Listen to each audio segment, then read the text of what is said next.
Le problème que rencontrent beaucoup de créateurs et que j'ai moi aussi rencontré lorsque j'étais dans mes débuts, et lorsque je dis créateur, je ne me réfère pas uniquement à ceux qui créent du contenu ou qui font des vidéos. Absolument pas. Ce que j'entends par là, c'est toute personne qui a une idée, un projet à faire exister.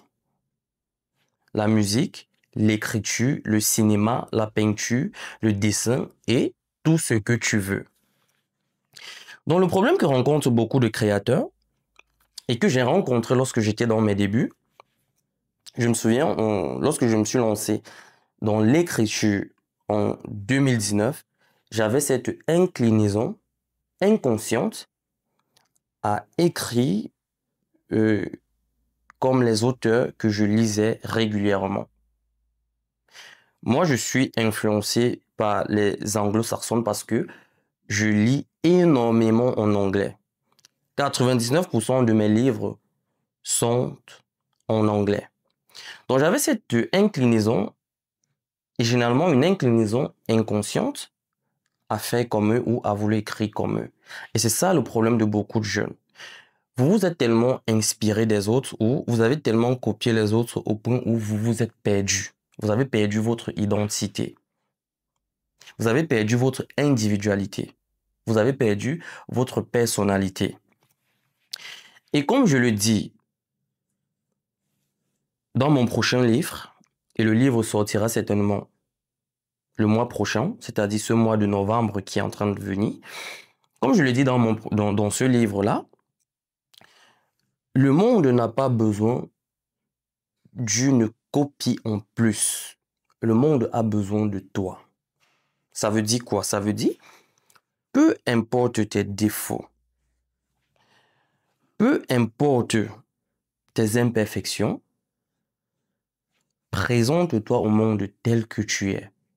C'est ça qui fera ta force dans cette génération où, avec l'évolution de la technologie et l'évolution, évidemment, des intelligences artificielles, on a l'impression que tout se ressemble. Tout se ressemble. Et seule ton individualité, seul le fait de te présenter au monde tel que tu es, seul le fait d'assumer qui tu es, t'aidera à te distinguer. Parce que les gens aujourd'hui ont besoin de l'authenticité. Et si tu comprends ça, peu importe ton domaine, je te le garantis, cela fera la différence. Concrètement, qu'est-ce que ça veut dire? Ça veut dire que moi, j'ai écrit ce livre sur la procrastination. C'est un livre que j'ai publié en 2024. Lorsque les gens de mon entourage l'ont lu, pourquoi est-ce que je précise les gens de mon entourage? Parce que ce sont des gens qui me connaissent, des gens que je fréquente au quotidien. Lorsqu'ils ont lu ce livre, beaucoup d'entre eux sont revenus me dire, Brel, lorsque je lis ton livre, j'ai l'impression de m'asseoir et de discuter avec toi. Parce que tu écris exactement comme tu parles. Et c'est de cette authenticité que moi, je suis en train de te parler là maintenant. Il faudrait que dans ton œuvre, qu'on te ressente, qu'on puisse te toucher. Il faudrait que lorsque quelqu'un s'assoit avec toi, après avoir consommé ton contenu, que cette personne se dise, il ou elle n'est pas vraiment différent ou différente de qui elle présente sur les réseaux sociaux. Donc, j'espère que je me fais assez comprendre. Bref, tu as compris ce que je veux dire. J'espère que je suis clair. Donc, moi, personnellement, lorsque j'ai compris ça, j'ai arrêté d'imiter les autres. J'ai arrêté, surtout dans la création de vidéos, parce que moi, lorsque je me suis lancé dans la création de vidéos en septembre 2024, j'avais cette tendance à imiter les gens. Je voulais que tout soit parfait. J'avais cette tendance à cacher mes imperfections.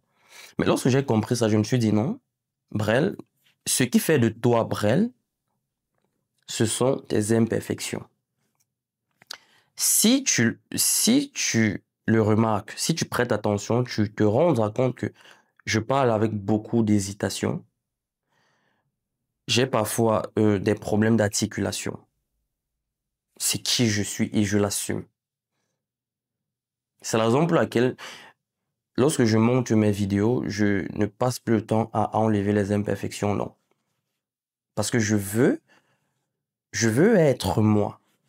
Je veux que si demain, toi et moi, nous prenions un café, que tu dises non, il n'est pas différent de celui que j'ai rencontré sur les réseaux sociaux.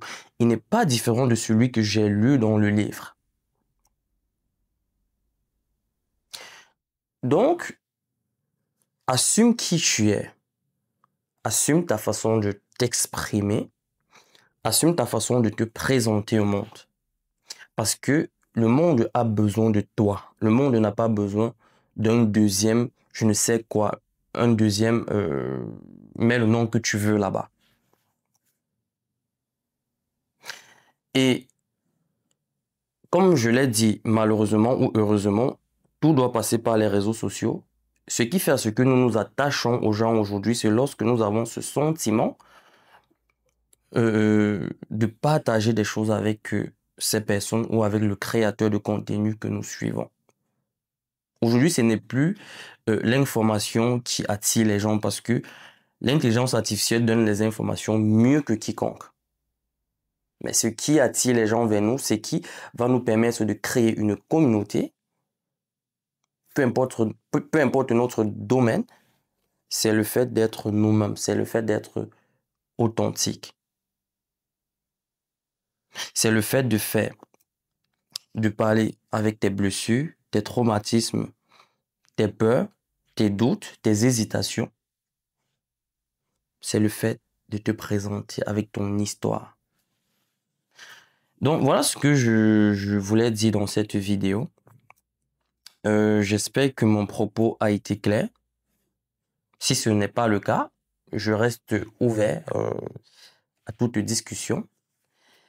Je sais que j'ai un peu vacillé et tout, mais c'est qui je suis. Et je l'assume pleinement. Donc, prends soin de toi et surtout que Dieu te bénisse.